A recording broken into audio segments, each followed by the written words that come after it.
سلام كمسك الختام. به نام خداوند بخشنده و مهربان. الحمد لله رب العالمین والعاقبة للمتقین والصلاة والسلام علی نبینا محمد و علی آله و اصحابه اجمعین. السلام علیکم و رحمت الله و برکاته. درس امروزه حرف قاف می باشد. برای یافتن مخرج این حرف پیش از این حرف الف و فتحه می گذاریم. اق. مخرج حرف قاف این پشت زبان به آخر کام می رسد. اق.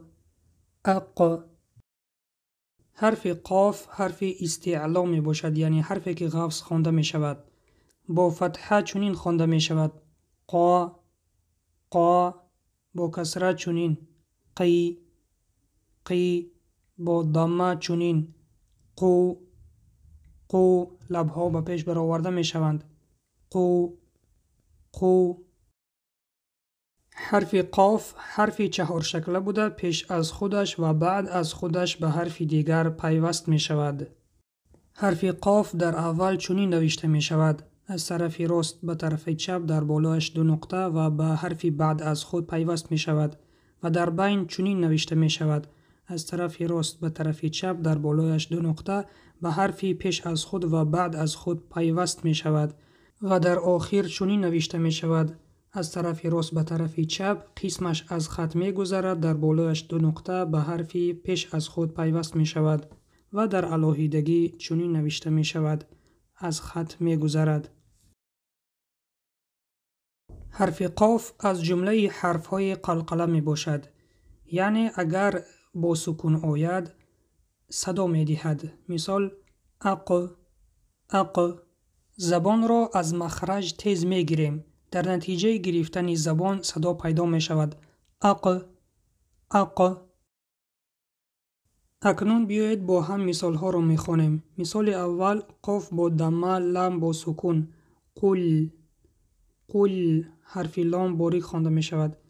مثال دیگر: قاف با ضمه، میم با سکون: قم. مثال دیگر: قاف با فتحه، لام با سکون، با ضمه: قلب. مثال دیگر: قاف با فتحه، با سکون، لام با ضمه: قبل. حرف با از جمله حرف های قلقله می باشد، به همین سبب وقتی که با سکون آید صدا می دهد: قبل. مثال دیگر: ف با فتحه، واو با سکون، قاف با ضمه: فوق.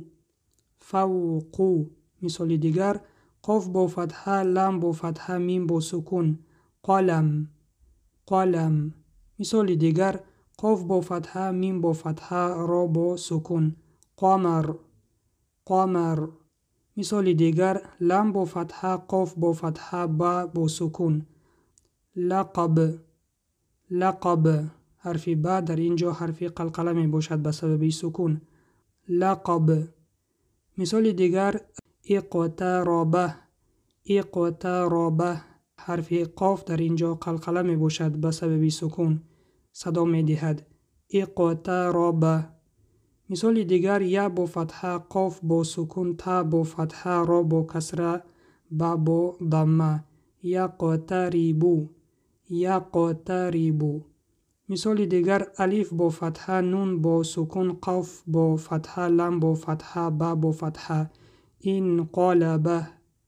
انقلب.